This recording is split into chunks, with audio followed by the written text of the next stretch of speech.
Ο Θεός να σας ευλογεί και να σας φυλάει. Σε μένα έχει δοθεί κάθε εξουσία στον ουρανό και επάνω στη γη.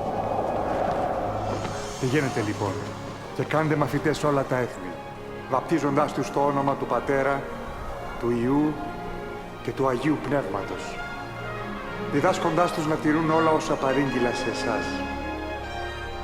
Και δείτε, εγώ είμαι μαζί σας όλες τις ημέρες, μέχρι τη συντέλεια του κόσμου.